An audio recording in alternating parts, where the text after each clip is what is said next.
What is heart attack. Heart attack क्या है, क्या क्या सिम्टम्स होते हैं या क्या क्या मानो वार्निंग साइंस बोला जाता है। तो ये सबसे ज़रूरी सवाल है। सर हार्ट अटैक के रिस्क फैक्टर्स क्या हो सकते हैं। सबसे पहले तो स्मोकिंग है। Also India is now the diabetes capital of the world. मतलब ये कोई बहुत ये शर्मनाक बात है कि हम डायबिटीज़ के इतने ज़्यादा मरीज इंडिया में। हमारे प्रिवेंटिव मेजर्स क्या हो सकते हैं इसके लिए।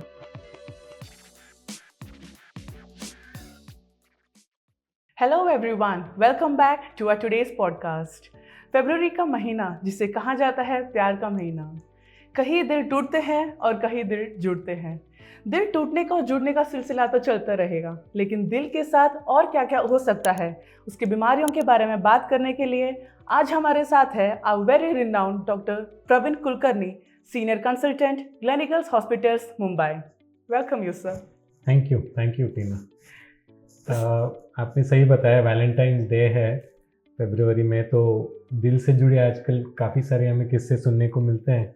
आज हम दिल के बारे में, दिल की बीमारियों के बारे में आज कुछ ज़्यादा डिस्कस करेंगे, तो I look forward to this conversation. Yes sir, आज का जो टॉपिक है हार्ट अटैक इन यंगस्टर्स, ये एक ऐसा प्रॉब्लम है जो rural areas, urban areas, adult, youngsters सभी एज ग्रुप में हो रहा है। या बिल्कुल सही कह रहे हो, बिकॉज यंगर एज में अब दिल की बीमारी की जो संख्या इतनी ज़्यादा बढ़ रही है, और ऐसा गैप नहीं रहा है कि ये रूरल इंडिया में नहीं है या सिर्फ अर्बन इंडिया का ही प्रॉब्लम है। ये इंडिया में ही नहीं, साउथ एशिया में अगर हम देखें तो इसकी जो संख्या है वो दिन ब दिन बढ़ती जा रही है। तो कई लोग एक माइल्ड जो एक चेस्ट में दर्द होता है उसको भी हार्ट अटैक मानते हैं। सो आज हम इस प्लेटफॉर्म पे आपसे जानना चाहते हैं what is heart attack. Heart attack क्या है। सो हार्ट अटैक बेसिकली वो एक मेडिकल इमरजेंसी है जहाँ पे जो दिल की जो नस होती है, प्रिडोमिनेंटली दिल में 3 नस है, उसको हम कोरोनरी आर्टरीज बोलते हैं। अगर उसमें से किसी एक नस में भी सडनली ब्लॉकेज आ जाए तो हार्ट की मसल्स का ब्लड सप्लाई रुक जाता है, तो वही हार्ट अटैक होता है, राइट। तो जब ये नस की जो ब्लड रुक जाती है तो हार्ट की पंपिंग कमज़ोर हो जाती है, ब्लड प्रेशर वेरिएशन होता है, हार्ट रेट वेरिएशन होता है, पेशेंट्स को उस समय वो चेस्ट पेन का जो सिम्टम है वो सामने आता है। तो वो हार्ट अटैक का जो इनिशियल सिम्टम वो इसकी वजह से है। अगर यही हम अनट्रीटेड रखें, उसको अनडायग्नोज रखें, तो दिल का जो पंपिंग है वो कम होता जाएगा, ब्लड प्रेशर कम होता जाएगा, and the patient can end up eventually in an emergency and sometimes even leading to death. Sir इसके क्या क्या सिम्टम्स होते हैं या क्या क्या मानो वार्निंग साइंस बोला जाता है। करेक्ट। तो ये सबसे ज़रूरी सवाल है, बिकॉज अक्सर ये देखा गया है कि जो वार्निंग सिम्टम्स हैं वो ओवरलुक किए जाते हैं, वो मिस किए जाते हैं। आमतौर पे यंगर एज में, जहाँ सबको लगता है कि ये दिल की बीमारी इस एज में होती नहीं है, तो हम अक्सर सोचते नहीं है कि अगर चेस्ट पेन है तो इन द यंगर एज की हार्ट अटैक का सिम्टम हो सकता है। तो फर्स्ट हमें याद रखना है कि एज ऐसा कोई अभी क्राइटेरिया रहा नहीं कि मैं इस एज के नीचे हार्ट अटैक नहीं हो सकता है। सिम्टम क्या होते हैं, तो टिपिकल जो सिम्टम है वो हार्ट अटैक की सेंटर ऑफ द चेस्ट, छाती के सेंटर में यूजुअली एक भारीपन महसूस होता है, एक सेंस ऑफ, पेशेंट्स अक्सर कहते हैं कि घबराहट होती है। अगर आप हम इनफैक्ट जब हम ट्रेनिंग में हम अपने नोट्स में भी लिखते थे कि patient has a sense of घबराहट। अगर इंग्लिश में भी नोट लिख रहे हैं तो हम ये स्पेसिफिक वर्ड घबराहट लिखते थे। सो ये एक इम्पॉर्टेंट सिम्टम है, बिकॉज अंदर से the body is telling the mind कि this is something that you can not ignore. The घबराहट is a very primal instinct. ये कह रहा है कि something major is happening, please do not ignore that.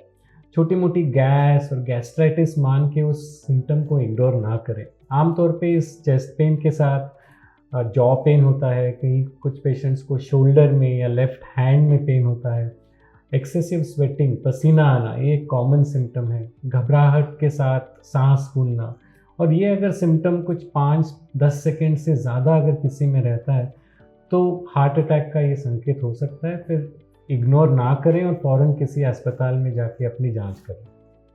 तो हमने आजकल कई ऐसे वीडियोस देखे हैं जो वायरल हो रहे हैं इंस्टाग्राम पे, यूट्यूब पे, जहां हमने देखा एक फीमेल लेडी जो काफ़ी यंग है, शादी में डांस फ्लोर पे वो कोलैप्स हो गए। और कई सारे जिम में ऐसे लोग हैं जो जिम ट्रेनर्स भी हैं, काफ़ी साल से जिम कर रहे हैं, जो और जिम में जाते हैं, वो लोग भी कोलैप्स होके सडन डेथ हो रहा है। तो सर इसका वजह क्या हो सकता है। इन्हीं मुझे पता था ये सवाल पूछने वाली हो तुम, बिकॉज अक्सर सोशल मीडिया की वजह से अवेयरनेस काफ़ी बढ़ रहा है, और ये अच्छी भी बात है मैं समझता हूँ, बिकॉज अब लोगों को समझ में आ रहा है कि जो हार्ट डिसीज़ रिलेटेड जो डर है हमारे मन में, डॉक्टरों और हेल्थ केयर कम्युनिटी में, वो कितना सोसाइटी में किस हद तक वो पहुंचा है, वो इन वीडियोस के ज़रिए लोगों को भी पता चल रहा है। अब मैं थोड़ा सा समय लूँगा इसमें आपको बताने के लिए कि सडन कार्डियक डेथ एक एक्चुअली मेडिकल कंडीशन है जहाँ पे दिल की धड़कन अचानक रुक जाती है और पेशेंट उसी समय कोलैप्स होके इनवेरिएबली अगर 2 या 3 मिनट में मेडिकल केयर ना मिले तो वो it leads to a death, right. So वो सडन कार्डियक डेथ कहलाता है। Now sudden cardiac death usually in a younger age group जो है उसकी कुछ अलग लिस्ट ऑफ वजह है। आमतौर पे उसको हम अलग अलग मेडिकल कंडीशंस में कैटेगरीज हैं। अब एक कैटेगरी होता है कार्डियोमायोपैथीज का, मीनिंग हार्ट की मसल्स की बीमारी। दूसरा होता है एबनॉर्मल रिदम रिलेटेड डेथ्स होती है, तो सडनली दिल की धड़कन जो है वो it starts beating like fluttering like a butterfly wings, so ventricular fibrillation बोलते हैं। तो कुछ कंजेनाइटल मतलब बाय बर्थ डिफेक्ट्स होते हैं या हेरिडिटरी जो वंशज जेनेटिक होते हैं, तो उनमें एबनॉर्मल रिदम की वजह से सडन दिल की धड़कन इतनी तेज़ हो जाती है कि it is equivalent to death. So इसको हम बोलते हैं एरिथमिया रिलेटेड डेथ्स। एक और कहीं एबनॉर्मेलिटीज़ होते हैं कंजेनाइटल डिफेक्ट्स, मतलब बाय बर्थ हार्ट में डिफेक्ट है, अनडिटेक्टेड है। कहीं बार दिल की जो सप्लाई करने वाली नस है जिसको कोरोनरी आर्टरीज बोलते हैं, उसकी जो ओरिजिन है वो टेढ़े मेढ़े ओरिजिन से होते हैं। तो these are some of the time tested and known causes of sudden death in the younger age group, including हमने देखा है football players on the field fall down and all. So ये sudden cardiac death in the young है। But now what is scary और जो डरावनी चीज़ ये है कि जो 45-50 एज एंड अबाव के लिए जो हम वजह अक्सर बताते हैं कि हार्ट अटैक से सडन डेथ होना, वो अब यंगर एज ग्रुप में देखा जा रहा है। तो इस पर्टिकुलर केस में बिना हम उसकी डिटेल्स जाने, बिना हम उसकी हिस्ट्री जाने, एग्जैक्ट कॉज हमें बताना मुश्किल है। बट हमें ये हमेशा जानना ज़रूरी है कि ख्याल रखें कि जब सडन डेथ इन यंग हो तो वो केवल और केवल हार्ट अटैक से नहीं होता है, कुछ अलग भी और वजह है जिससे हार्ट अटैक होता है। अब जबकि जिम वालों की अब बात करते हैं, सो ये हमें अक्सर पेशेंट्स लोग भी पूछते हैं कि जिमिंग में क्यों डेथ होता है ना। तो जब जिम में कोई आदमी या आदमी मतलब ऐसे आदमी जब भी कोई जिमिंग करता है तो when we do some activities हमारी धड़कन जो है वो तेज़ होना चालू हो जाता है। As a reaction to exercise हमारा ब्लड प्रेशर बढ़ना चालू हो जाता है, तो it puts a lot of stress on the heart. अगर ऐसा इंसान एक्सरसाइज, हेवी एक्सरसाइज कर रहा है जो यूज टू नहीं है इस डिग्री ऑफ स्ट्रेस के लिए, अंडरलाइन कहीं अगर आपकी नसों में प्लाक बिल्डअप हो चुका है, कोलेस्ट्रॉल बिल्डअप हो चुका है, तो इस एक्सेसिव एक्सरसाइज की वजह से समटाइम्स वो प्लाक रप्चर हो जाता है। जैसे मैंने बताया कुछ रिदम रिलेटेड प्रॉब्लम्स होती है, समटाइम्स एक्सरसाइज से related induced rhythm abnormality set हो जाती है। तो ये दो कॉमन वजह है जब suddenly extreme exercises related plaque rupture या रिदम रिलेटेड प्रॉब्लम आ जाता है, जिससे धड़कन अचानक आपकी रुक सकती है। एंड अगर इमीडिएट हम CPR जिसको कार्डियोपल्मोनरी रिससिटेशन बोलते हैं, अगर इमीडिएट वो नहीं अगर मौजूदा उसी हालत पे कोई अगर ऑफर नहीं करे तो इनवेरिएबली वो 2 to 3 मिनट्स में it leads to death. Sir heart attack के रिस्क फैक्टर्स क्या हो सकते हैं? तो रिस्क फैक्टर्स जो पहले से ट्रेडिशनली हम रिस्क फैक्टर्स गिनाते आ रहे हैं, तो उसमें सबसे पहले तो स्मोकिंग है। अगर क्योंकि हम heart disease in the young की बात कर रहे हैं तो we can not ignore the risk of smoking, because despite knowing कि स्मोकिंग कितना डेंजरस हो सकता है, अभी भी हम देखते हैं सड़कों पे या शॉप्स के किनारों पे देखते हैं कि यंगर एज ग्रुप में अभी भी स्मोकिंग की संख्या बहुत ज़्यादा है। So that is a big contributor. Smoking related जो है दिल की नस के अंदर इंजरी होना बहुत कॉमन है, उसको हम प्लाक रप्चर बोलते हैं, जो कॉमन कॉज है for a sudden heart attack in the younger age group. Also India is now the diabetes capital of the world. मतलब ये कोई बहुत ये शर्मनाक बात है कि हम डायबिटीज़ के इतने ज़्यादा मरीज़ इंडिया में हैं। तो डायबिटीज़ की जो संख्या है वो भी दिन ब दिन बढ़ती जा रही है और वो यंगर एज ग्रुप को अफेक्ट कर रहा है। तो पहले जो हम टाइप 2 डायबिटीज़ बोलते हैं, जहाँ पे मोटापा और इंसुलिन रेजिस्टेंस रिलेटेड डायबिटीज़ जिसको कहते हैं, वो अक्सर 40s, 50s, 60s में हम देखते थे, तो वो आजकल वो 20s एंड 30s की बीमारी होती जा रही है। सो डायबिटीज़ से कोलेस्ट्रॉल बिल्डअप ज़्यादा होता है और उससे हार्ट अटैक ज़्यादा बढ़ता है। तीसरा जो रिस्क फैक्टर है वो है हाइपरटेंशन, मतलब हाई ब्लड प्रेशर। ठीक है, तो हाइपरटेंशन आपके टेंशन या स्टेट ऑफ माइंड का वो बीमारी नहीं है। हाइपरटेंशन दिल नसों में जो प्रेशर है उसका एक नंबर है। तो हाइपरटेंशन भी की जो प्रिवेलेंस है, जो मात्रा है, वो इंडियन सोसाइटी में इतना ज़्यादा हो गया है। ऑलमोस्ट अर्बन इंडिया में अगर आप शहरों में देखें तो लगभग हर तीसरा इंसान हाइपरटेंशन का मरीज़ है।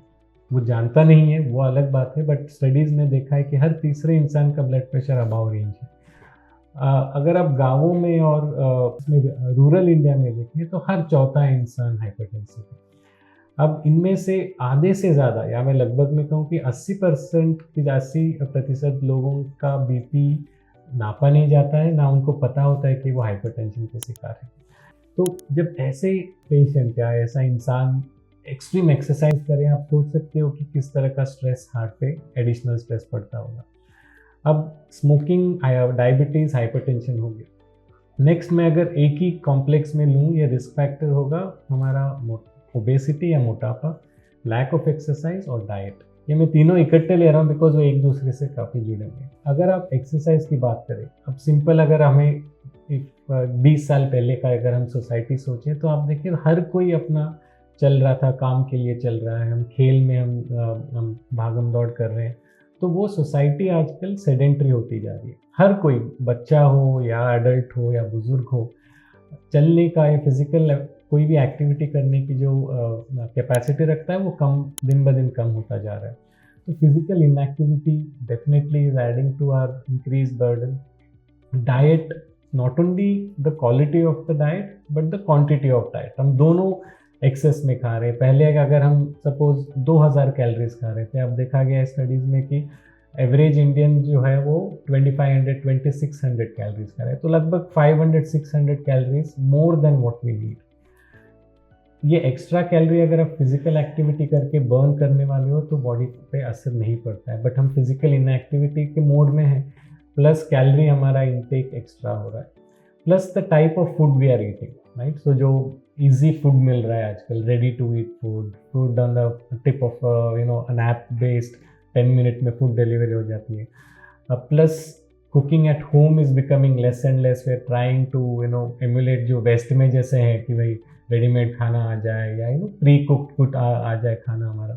तो उसमें जो क्वालिटी ऑफ फूड है, इंग्रेडिएंट्स हैं, एक तो न्यूट्रिएंट्स कम हो जाते हैं उसमें ट्रांस फैटी एसिड्स बढ़ जाता है, उसमें सॉल्ट इंटेक बढ़ जाता है, उसमें फैट इंटेक बढ़ जाता है। सो दी क्वालिटी ऑफ फूड भी हमारा ख़राब होता जा रहा है। हमारी जो फ्रूट्स और वेजिटेबल्स रॉ स्टेट में खाने की जो आदत थी वो दिन ब दिन सबकी कम होती जा रही है। अब हम प्रोसेस्ड फूड, अगर हम फ्रूट भी खाएंगे तो हमें प्रेस्ड जूस में चाहिए, कैंड फ्रूट जूस चाहिए। हम जाके 2 नींबू नहीं, 2 संतरा नहीं खाएंगे, हम उसका जूस पियेंगे, राइट। सो ये रिफाइंड शुगर हो जाता है, फ्रुक्टोज हो जाता है। तो all of this will actually add up to contributing significantly to heart diseases. Finally I think we would want to talk about the stress, जो स्ट्रेस भी मैं उसको मल्टीपल कैटेगरीज में हम करेंगे। Stress leads to higher level of cortisol level, right. So cortisol एक hormone होता है जो in response to stress it is released in the body. Cortisol is good क्योंकि अगर कोई भी हम स्ट्रेसफुल स्टेट में रहते हैं तो it becomes like a defence mechanism. But अगर हम क्रॉनिकली स्ट्रेस रहें, this high cortisol in the blood leads to high glucose, leads to higher blood pressure, it leads to increase in the appetite, it eventually leads to obesity. So it all finally stress भी comes into the same loop. हालांकि हमें लगता है stressed इंसान है तो वो diabetic क्यों बनेगा, बट वो सारे एक ही लूप में, एक ही साइकिल के एक पीसेस हैं जो इवेंचुअली एक दूसरे से जुड़े हुए हैं। तो आपने जितने भी रिस्क फैक्टर्स बताए हैं उसमें से एक जो टॉपिक, एक जो पॉइंट जो मुझे खटका है, that is smoking. I think smoking आज के हमारे टॉपिक से हैंड इन हैंड जाता है इन यंगस्टर्स। आजकल जो स्मोकिंग है ये काफ़ी फैशन बन चुका है, करेक्ट। सो लोगों का मानना ये है, यंगस्टर्स का स्पेशली, कि स्मोकिंग इज़ हार्मफुल, बट हम लोग वेपिंग कर सकते हैं। तो वेप जो है वो भी आजकल ज़्यादा कंज्यूम किया जा रहा है। सो ऐसा क्या करेक्ट है कि smoking is not that is bad, but then vaping is okay for health? So vaping हो या स्मोकिंग हो, I think let us make that very clear कि both are harmful, right? So in fact tobacco in any form, right? Tobacco अगर आप chew भी कर रहे हो, आप टोबैको स्वैलो नहीं कर रहे हो, सिर्फ च्यू करके स्पिट कर रहे हो, तो भी हार्मफुल है. Ingestion is harmful, smoking is harmful. तो tobacco in any form is to be strictly avoided. ऐसा कोई ईजी रास्ता नहीं है कि मैं वेप कर लूँ और उससे मैं बच जाऊँगा इन सारी बीमारियों से. बिल्कुल नहीं है. आपको वो हर किसी भी हालत में इसको अवॉइड करना है. Wonderful description sir. तो again going back to stress, हम लोगों ने काफ़ी आजकल न्यूज़ पढ़े हैं जहाँ पर कंपनीज कह रहे हैं कि वर्किंग आवर्स बढ़ाने हैं, वीकेंड्स में भी काम करवाने हैं. सो क्या इस चीज़ से हमारे इंडियन पॉपुलेशन में और स्ट्रेस और कार्डियक इश्यूज बढ़ सकते हैं? तो this is a very important, बहुत अच्छा आपने टॉपिक छेड़ा है इसमें. एक्चुअली अगर आप मुझसे पूछें, कार्डियोलॉजिस्ट को इससे कोई शिकायत नहीं है. अगर जितना ज़्यादा काम करें उतने हमारे मरीज़ बढ़ जाएंगे. But at large in the society I don't think it is a good thing. जैसे मैंने बताया, जो स्ट्रेस रिलेटेड हार्ट की बीमारियों का जो रिस्क है, it is one of the biggest contributors. और अक्सर हम बात करते नहीं हैं about stress leading to all of this. But थोड़ा सा I take some couple of minutes more to talk about this. Now stress से होता क्या है कि we don't sleep well, right? So when we don't sleep well, I told you, one is that cortisol level goes up, right? दूसरा, sleep में there are certain other hormones that are release. हमारा जो खाने का जो balance है apatite का, वो एक लेप्टिन और ग्रेलिन नाम के दो हार्मोन्स मेंटेन करते हैं. इन स्लीप लेप्टिन जो एंटी हंगर का जो हार्मोन है वो रिलीज होता है. अगर आप सोते नहीं हैं तो लेप्टिन बॉडी में लेवल कम हो जाता है. ग्रेलिन जो भूख बढ़ाने वाला हार्मोन है वो अपर हैंड ले लेता है. तो cortisol with ghrelin higher level, so you eventually become hungry. So अगर आप बहुत स्ट्रेस्ड हो, यू विल फ्रिक्वेंटली फील मैं ज़्यादा खाऊं. It is not your state of mind, it is the hormones dictating that, right? Plus stress में you sleep less. तो जब आप स्लीप लेस करते हो, आपकी डे टाइम का जो बैलेंस है that goes for a toss. Not only cortisol, adrenaline levels जो होते हैं वो बॉडी में फ्लक्चुएट करते हैं. तो that leads to a lot of variation in your blood pressure and heart rate. तो ये जो फ्लक्चुएटिंग हार्ट रेट और वो सब ब्लड प्रेशर है, eventually it will predispose you to hypertension, right? So obesity बढ़ रहा है, डायबिटीज़ बढ़ जाता है, हाइपरटेंशन बढ़ जाता है. एंड स्ट्रेस इटसेल्फ वी से is like an inflammatory state. मतलब इन्फ्लेमेटरी स्टेट मतलब एक लो ग्रेड की बीमारी है जो इवेंचुअली हर ऑर्गन को, हर एक सेल को अफेक्ट करता है.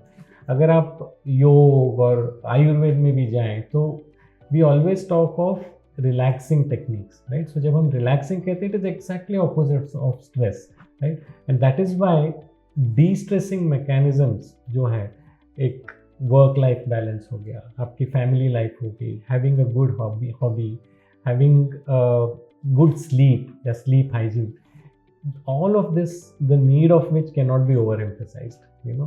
So if you look back even 20-30 years ago, travel times कम होते थे, work time used to be moderated, you know. हम typically कहते थे 9 to 5 जॉब नहीं करना है मुझे.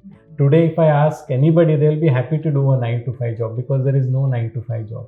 It's all 8 to 8 jobs now, right? So going back to a lifestyle, we are little laid back, but engaging more physically, engaging more in activities that relaxes you, spending quality time with the family, eating healthy, exercising healthy. अगर हम basic ये चीज़ें कर लें तो कोई high फंडा treatment की कोई ज़रूरत नहीं है. We should all have a healthy society at large by doing these basic things. I think आपने जितने भी रिस्क फैक्टर्स मेंशन किए हैं, सब एक दूसरे से कहीं ना कहीं कनेक्टेड है, जुड़े हुए हैं. एब्सोल्युटली. सर ऐसा कोई केस है जो आपने यंगस्टर में हार्ट अटैक जो है इसका आपने कभी रिसेंटली कभी हैंडल किया है? एक्चुअली कुछ साल पहले अगर यंग एज में जब हार्ट अटैक के पेशेंट्स आते थे तो हम सतर्क होते थे कि इस एज में, इस उम्र में क्यों आ रहा है. अब फ्रैंकली हम उसके पल ही आ गए. अब हम उतना ये बुरा भी है कि हम उतना हम अलर्ट नहीं होते और ना हमें सरप्राइज होता है कि भाई अरे ये तो 35 इयर्स का है, इसको क्यों हार्ट अटैक हो गया, क्योंकि ये अब नॉर्म होता जा रहा है, right? It is very common for us. अगर आप मेरा डेटा देख लें हमारे हॉस्पिटल के एडमिशन का ही, तो मुझे लगता है हर तीसरा या चौथा पेशेंट होगा जो 40 के लेस के एज ग्रुप का होगा, राइट। हालांकि देर आर रेयर केसेस जो 20s अर्ली 20s में भी हमारे पास हार्ट अटैक लेके आए हैं, बट उनमें इनवेरिएबली कोई ना कोई आइडेंटिफाइबल वजह होती है। जैसे एक पेशेंट था जिसका फैमिलियल हाई कोलेस्ट्रॉल था, तो उसकी जो बैड कोलेस्ट्रॉल का लेवल था वो 300-400 के रेंज में था, तो उसकी वजह से ही ended up with a heart attack at a younger age. And other patient who was in his जो 20-22 के एज ग्रुप में, he happened to be a smoker, right. So हमें पता है, हमने उसका डिस्कशन भी किया कि smoking related heart attack is a very very common entity, right. So बहुत यंग पेशेंट्स में यूजुअली एक आइडेंटिफाइबल कॉज होता है, बट ऐसा रूल नहीं है। एज आई सेड, ये जो सारे रिस्क फैक्टर्स हैं जो 30s 40s में रिस्क फैक्टर्स आते थे, और दिल की बीमारी 50s and 60s and 70s में थी, आजकल ये रिस्क फैक्टर्स का जो है बचपन से ही एक्सपोज हो जाते हैं। तो इफ़ यू सी, अगर आप फर्स्ट डिकेड में, पहले 10 साल में ही आपका डाइट एक्सरसाइज अनहेल्दी हो रहा है, आप 30-40 ईयर्स तक वही रिस्क फैक्टर आपके एक्सपोजर में आ जाता है जो 60 और 70 में 20 साल पहले थे। So eventually it is how unhealthy we are living our lifestyle, including starting in the childhood age itself. तो उस वही वजह है कि आज जाके 30s और 40s में भी हार्ट अटैक के पेशेंट्स हमारे सामने आ रहे हैं। तो हमारे प्रिवेंटिव मेजर्स क्या हो सकते हैं इसके लिए? तो अगर एक एक पॉइंट जिसको मुझे जो मैंने गिनाए हैं, अगर उसी को आप थोड़ा सा समय और ध्यान से अगर देखें, तो उसी रिस्क फैक्टर का जो इलाज है वही हार्ट अटैक की बीमारी से बचने का भी सीक्रेट है, राइट। तो डायबिटीज़ के लिए हमें क्या करना है? Eat healthy, exercise regularly. Hypertension को कैसे आप दूर रख सकते हो? Eating healthy, excessive salt process food ना खाएं, रेगुलर एक्सरसाइज करें। स्मोकिंग अवॉइड करना है, डाइट के बारे में हमने बात करी है। Sleep hygiene, digital hygiene, one more thing, the risk factor which we didn't talk about, excessive screen. So when you are on the screen till you sleep, as soon as you wake up, all of that keeps your mind in a state of chronic flux, मतलब वो relax हो ही नहीं रहा है, right. तो hormones, dopamine है, all of those continuously आपके brain में भी वो सर्किट चालू ही रह रहा है। So that also needs to take a break. So digital hygiene, sleep hygiene, exercise, diet, not smoking, destressing, I think all these things if you can take care of, I am sure majority of the cases में हम heart disease को दूर रख सकते हैं। तो जैसे हम जानते हैं हमारा टेक्नोलॉजी काफ़ी आगे बढ़ चुका है, काफ़ी ज़्यादा स्मार्ट वॉच आए हैं अभी कुछ बैंड्स आए हैं जो हमारे हार्ट रेट रिदम बताता है। सो क्या आपको लगता है कि ये जो बैंड्स है या टेक्नोलॉजीज़ है, ये हमें पहले ही एक हिंट दे देता है that you should consult a doctor now? तो अभी अवेलेबल साइंस में बताऊँ, स्मार्ट वेरेबल टेक्नोलॉजी जिसको कहते हैं, उसमें सुधार दिन ब दिन होता जा रहा है। अभी फ़िलहाल जो अवेलेबल टेक्नोलॉजी है वो एक्सेप्ट ये कर रहा है कि धड़कन जो है, रिदम रिलेटेड प्रॉब्लम्स, हमारे smart watches with reasonable accuracy identify कर लेती है। ओके, तो इंक्लूडिंग मेडिकल ट्रायल्स आए हैं, जबकि जो स्मार्ट वॉच है वो डिटेक्ट करता है कि हार्ट रेट फ्लक्चुएशन हो रहा है, right. So as of now this is medically proven, but going forward there is a big horizon. मतलब wearable technology from a cardiac point of view इतने सारे जो हमें फैसिलिटीज़, डायग्नोस्टिक फैसिलिटीज़ ऑफर कर सकती है। It can detect your heart rate variability जो already smart watches में है। There are now trials going on whether it can detect a heart attack, right. So there are very subtle changes, right, in your temperature of your skin, in the pulsatility of your arteries, जो नसों में flow है उसका, blood pressure में, जो कहीं ना कहीं सटल साइंस हैं हार्ट अटैक की। तो also a constant check on your blood parameters, अगर उसमें कोई heart related, heart attack related कोई एंजाइम बोलते हैं या कोई ब्लड टेस्ट की एबनॉर्मेलिटी जो होती है ट्रोपोनिन नाम की, तो वो अर्ली राइज होता है हार्ट अटैक डिटेक्ट होने से पहले। तो इन वेरेबल टेक्नोलॉजी से ये सारी चीज़ें before a patient actually develops a heart attack वो प्रेडिक्ट कर सकता है। मे बी बहुत दूर नहीं, नेक्स्ट 5, 7, 10 ईयर्स में हम ये टेक्नोलॉजी हम क्लिनिकल प्रैक्टिस में यूज़ कर रहे होंगे। Right sir. सर आपका कोई मैसेज है जो आप हमारे व्यूअर्स से शेयर करना चाहते हैं? Thank you. सो जैसे मैं काफ़ी पैशनेट हूँ इस बारे में कि हेल्दी लाइफस्टाइल जो हम अक्सर कैजुअली बोल देते हैं कि भाई अच्छा खाओ, एक्सरसाइज करो, अब उसको ध्यान से, ढंग से अगर आप फॉलो करेंगे तो सिर्फ हार्ट डिसीज़ ही नहीं, आजकल की जो इन जनरल बीमारियां जो बढ़ती जा रही है, कैंसर हो गया, हार्ट डिसीज़ हो गया, हाइपरटेंशन, डायबिटीज़ हो गया, या डिमेंशिया हो गया, अल्जाइमर्स हो गया, तो ये सारी बीमारियां हम काफ़ी हद तक सोसाइटी से दूर, सोसाइटी में को हटा सकते हैं या एटलीस्ट दूर कर सकते हैं अगर हम हेल्दी लाइफस्टाइल जिए, रेगुलर एक्सरसाइज करें, एक्टिव रखें फिजिकली, डाइट को हम मेंटेन करें और रेगुलर हेल्थ चेकअप करते रहें। सो prevention is better than cure, और स्पेशली हार्ट डिसीज़ के लिए इससे ज़्यादा ट्रू कोई सेइंग नहीं हो सकता। तो please take care of your health, stay fit and stay healthy. Thank you so much sir. आप आज इस टॉपिक पे, जो टॉपिक काफ़ी ज़्यादा वायरल है, इस पे आप हमें इतना अपने सोचने पे मजबूर किया है कि हम लोग ज़रूर हमारे हार्ट का ध्यान रखेंगे। और आप हमारे साथ आज आए, हमारे साथ वक्त बिताए, thank you so much. I thank all my viewers for spending time with us. अपना दिल, अपने फैमिली का दिल का ध्यान रखिए, दिल धड़कने दो। Take care and stay tuned with us until our next session.